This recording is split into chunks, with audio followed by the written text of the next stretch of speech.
One way to track how one of America's two political parties began to embrace authoritarianism was to watch when they stopped criticizing DEI initiatives for the way they were implemented and instead started attacking the very ideas of diversity, equity, and inclusion.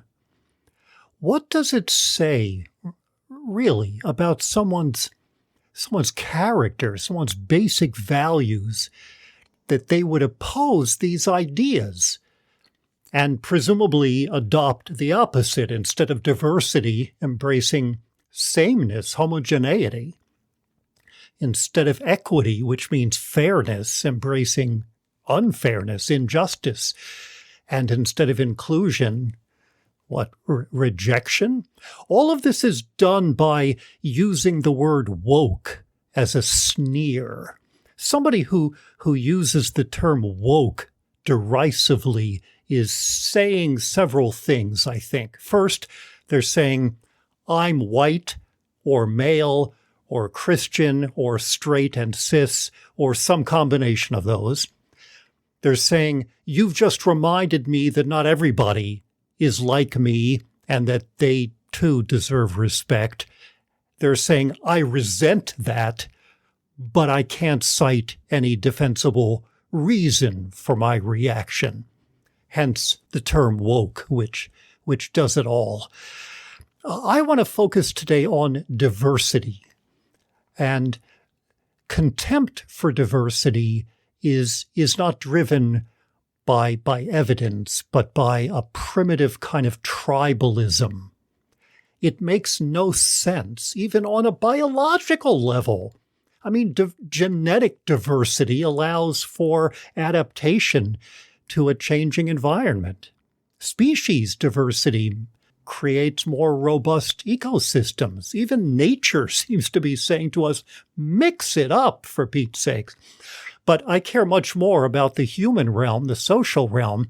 And here, too, heterogeneity leads to a richer, more fulfilling life when you have people different from yourselves who are interacting with you, and it can enhance performance on various tasks.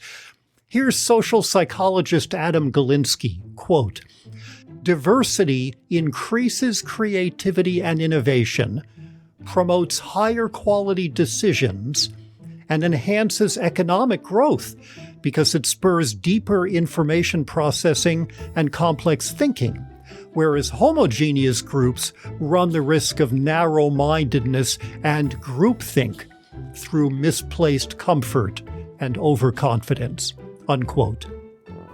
Of course, a lot depends on what features we're talking about, diversity with respect to what. Today, I want to look at several kinds of differences in the context of education. The benefits of heterogeneity, diversity in schools on Kohn Zone. I'm Abi Kohn. So one thing we humans have in common is, ironically, a tendency to notice what we don't have in common with everybody else. We start out in life by categorizing people, even if we don't do it consciously, identifying with those who are or seem similar to us, which unfortunately leads to stereotyping of people in the out group. It's us and them, which can very quickly become us versus them. But here's the good news. That kind of us versus them view of the world, tribalism, is not unavoidable. Fascinating research on this, which is very reassuring for those who just write off this preference to human nature. First, babies look longer at faces of their own race, but, and I'm going to quote here a research review in the journal Psychological Science, the preference for own race faces was observed only in infants living in predominantly homogeneous own race environments, and not in infants who experienced intensive cross-race exposure. Second example of what the research has to say that's reassuring. Kids often prefer to socialize with those they regard as similar to themselves. But those who attended diverse preschools were more likely to have friends of different ethnic backgrounds by the time they were in first grade. And then that in turn led them to show less racial bias by the time they were in third grade. Something similar has been shown with college students. And heterogeneous friendships are not only valuable, I think, in their own right, but they in turn tend to reduce prejudice, according to other studies. Last example here, immigration. When more immigrants come into a country, it often leads, as we have certainly seen, to ugly prejudice, to support for racist political movements. But it's not inevitable again. A recent series of studies that was done across many different countries found, I'll quote it, inclusive integration policies that render immigrants more equal to natives, meaning that the new arrivals are given the same legal, political, social, economic rights as the existing citizens, reduce xenophobia, meaning anti-immigrant prejudice, among the natives.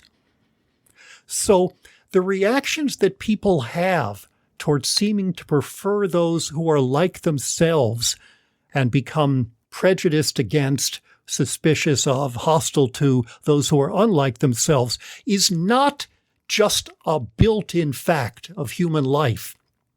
It is a reflection of the extent to which people are exposed to different circumstances where it's more heterogeneous. I mean, one psychologist years ago summarized it very neatly. He said, there's nothing inherent in any distinction between human beings that compels us to see others as they. In other words, you can construct cultural systems, legal systems, educational systems to overcome tribalism. It makes all the difference how we're socialized. You know, I think it's obvious by now that there are basic value judgments involved here, and I want to put that on the table.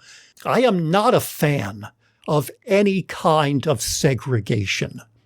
For basic value reasons, I prefer difference.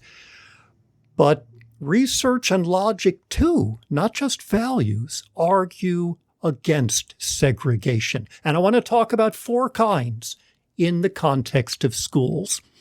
First, let's talk about age. It's kind of weird when you think about it that kids are mostly spending their days with kids of almost exactly their own age. That started, I think, in Prussia in the 19th century, where Prussians demonstrated their famous preference for efficiency above all, and it seemed more efficient to group kids who were their exact age peers.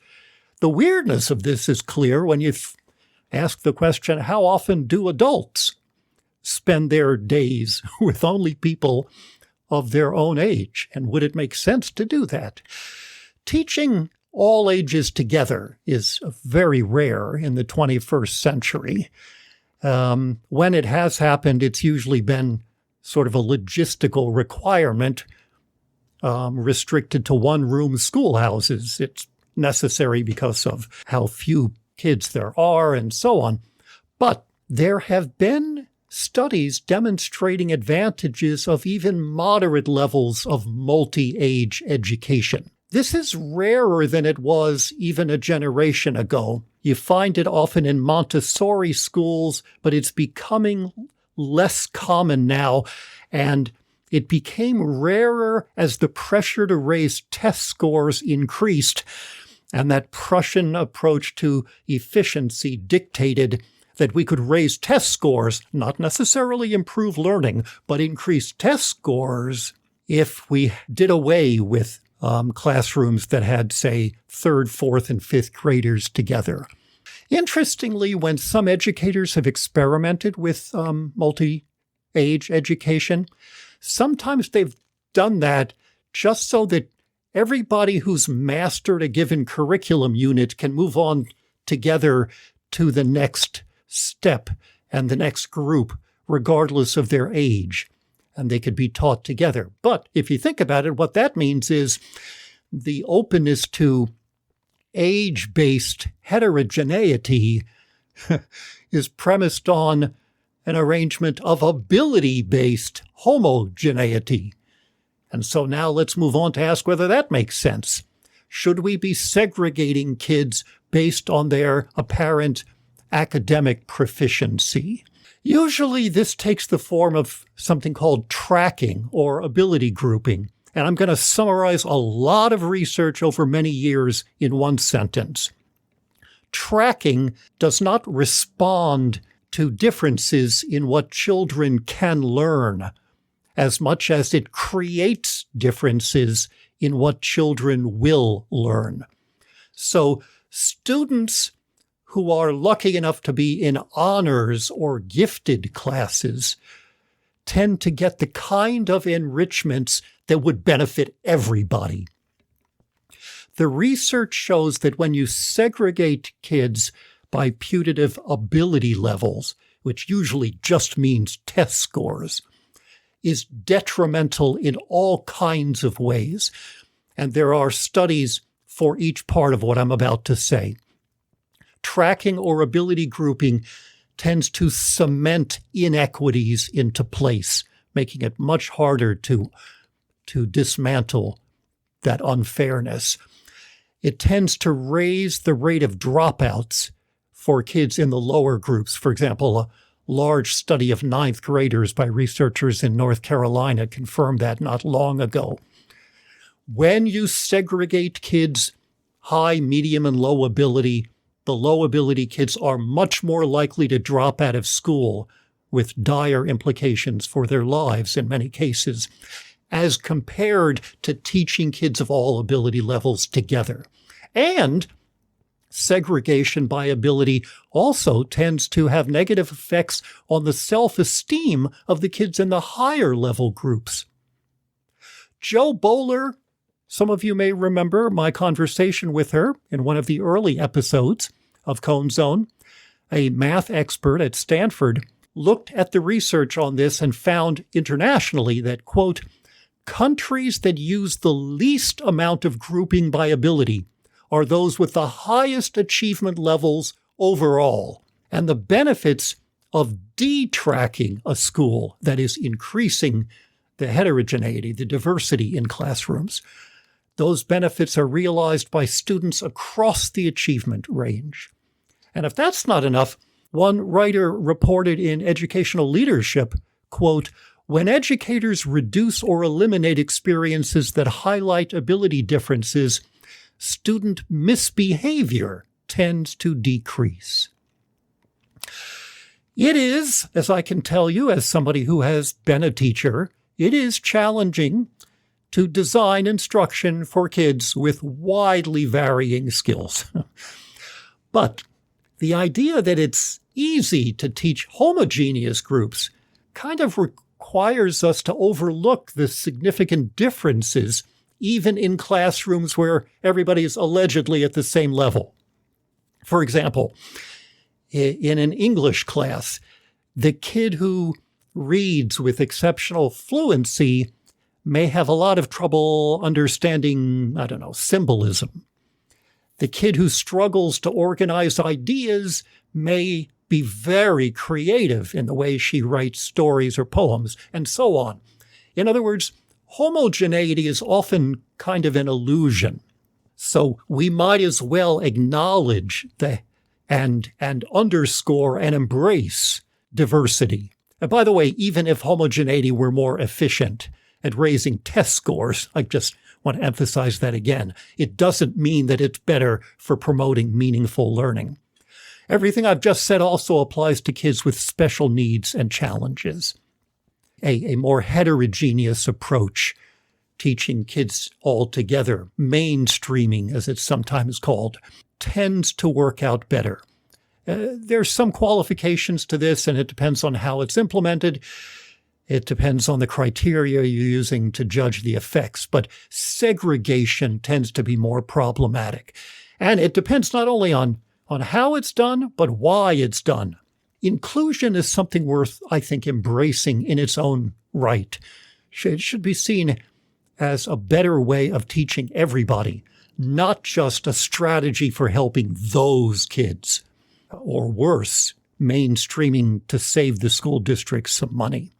In general, then, just as with age, if we're talking about skills and proficiency and academic level, diversity makes more sense. Let's talk about a third approach, a third way that kids are sometimes segregated, and that's by gender, which is, in a way, a more extreme version. Look, the idea of educating girls separately, I think sometimes reflects an understandable desire to offer them opportunities that boys seem to usurp. Or it's a way of freeing kids from the social pressures of co-educational environments. But the reality of sexism in the classroom and in peer relations and other problems like this, it presents us basically with two options. Either we tackle the problem head on, or we try to skirt it, bypass it, by keeping the boys and girls apart. I think the former makes a lot more sense. If you're interested in academic outcomes, by the way, the research is very clear about this. Single-sex schooling is not associated with better academic outcomes for girls or for boys. Some of the people pushing for it, for teaching males and females separately or differently, sometimes make these exaggerated claims about biologically based differences, even invoking these baseless theories about male versus female brains. And I emphasize these are baseless. But even if it was true that males and females were as different as these people claim, why would that be an argument for segregating them, as opposed to embracing heterogeneous learning environments where you can learn with and from and about people who are a little different from yourself? And all of this should start young. It does start young in terms of emphasizing gender differences. Think about how toys are designed and marketed.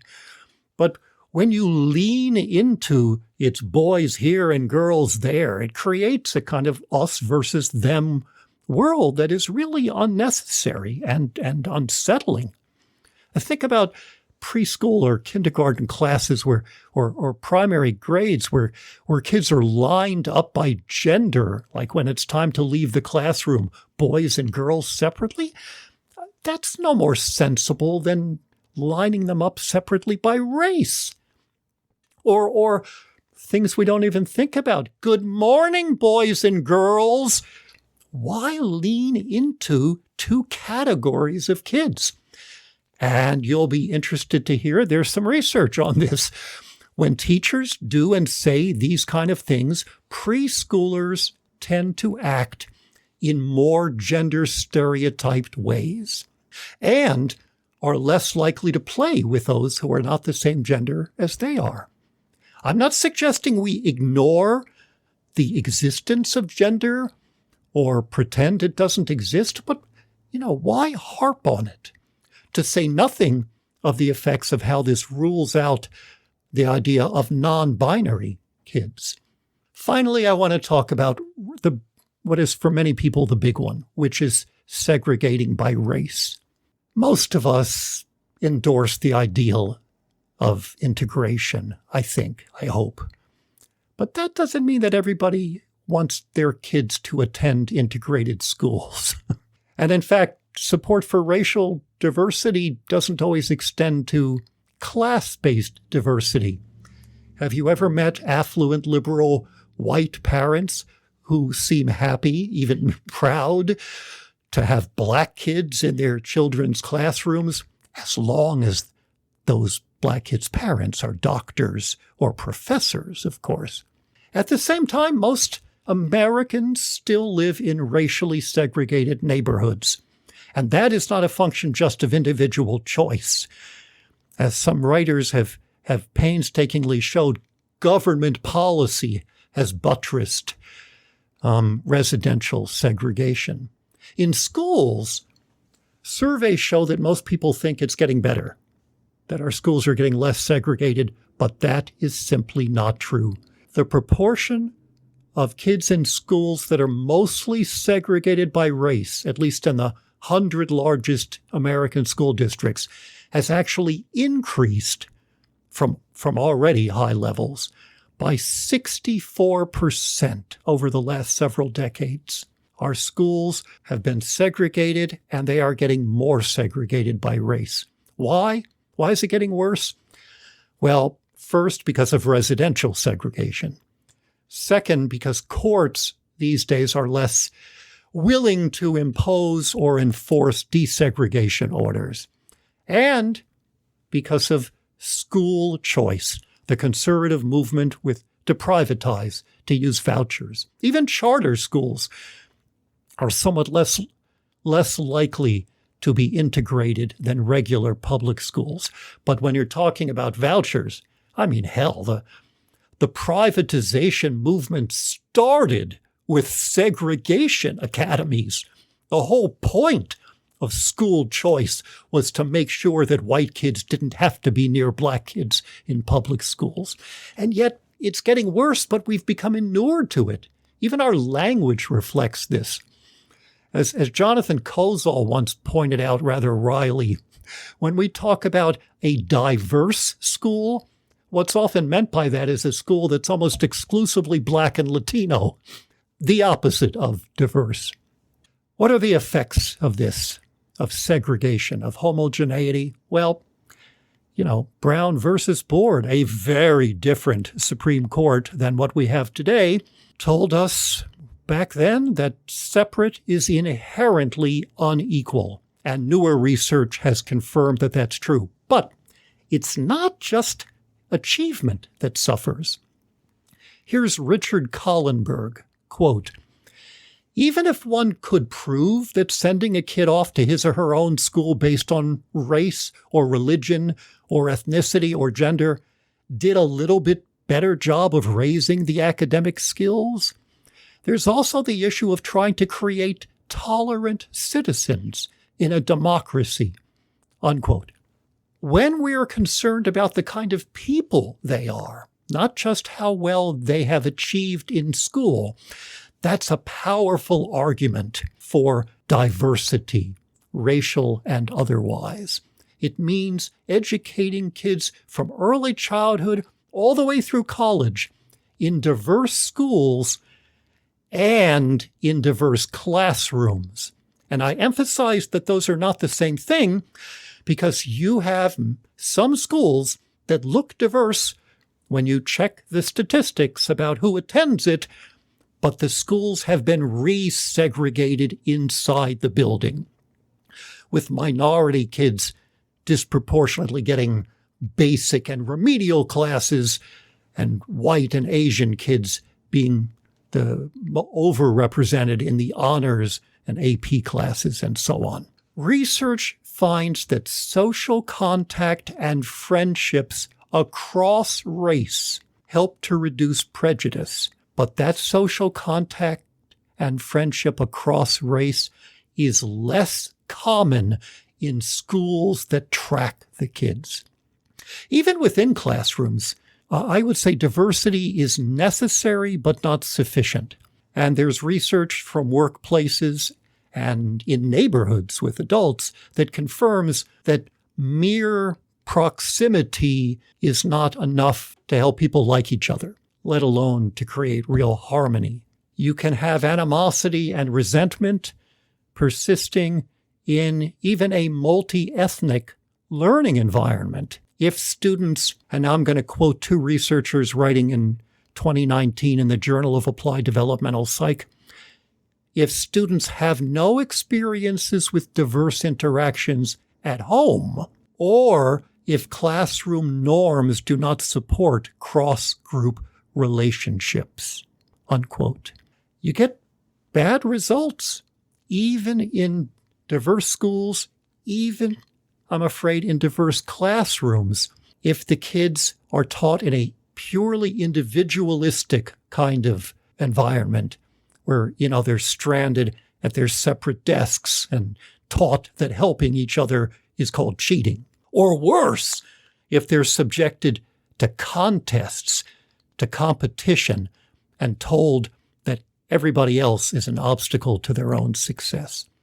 Here's another pair of researchers, quote, "We must also try to help students share common goals on which they must cooperate to succeed, ensure that they're treated as equals, and have positive, non-competitive interactions with one another, and feel like their cross-group relationship has the support of authority figures," unquote. So the answer then is diverse schools, diverse classrooms, and classrooms that are structured so that kids of different colors and cultures regularly learn in small cooperative groups. That means they're more likely to accept each other, socialize with each other, care about each other, different others. Cooperative learning comes in different varieties, as I've explained in another episode. One that's particularly relevant here, I think, is an approach that was devised many years ago by a social psychologist named Elliot Aronson called the jigsaw method. And the way this works is you take a unit of curriculum and you divide it into pieces by subtopic, and then you assign one kid in each cooperative group to become an expert in that subtopic. And everybody is responsible for learning everything. What happens there is the kids are teaching each other, and the research that was done on Jigsaw shows that you get better learning, that kids feel more positive about their peers, including those of different races and ability levels, and that kids tend to feel better about themselves because each one comes to realize that everybody else is depending on them to learn. One more piece here. In addition to structured interdependence, which is a fancy term for what I've just been describing, diversity works best in classrooms when you also have activities that are specifically designed to encourage and help kids get better at understanding other people's points of view. Research finds that you can promote cross-ethnic friendships more effectively this way, that it has an advantage above and beyond what you get from cooperative learning itself. So heterogeneity is a result of desegregation and detracking, and it's a vital first step for overcoming tribalism. The odds for success are even better if you take advantage of that diversity with, I guess, what could be called guided heterogeneity, where you help students to depend on one another and to reflect on how the world looks through the eyes of people from different backgrounds. Sure, we can disagree about the best strategies for doing this, about how to improve teaching, about what variables to consider, when decisions are made about admissions and placement and pedagogy. But the benefits of diversity itself as a goal, and I think the moral justifications for it, we're talking about basic fairness. That's what's implied in equity and inclusion. But heterogeneous environments just make a lot more sense. Raising decent people who understand all this, well, it means creating deliberately diverse places to learn from the time that kids are very small. I would go so far as to say that if you sometimes find yourself seesawing between optimism and pessimism about the prospects for our species, this very issue might well serve as the fulcrum. Will we succumb to or transcend the temptation to stick with our own kind?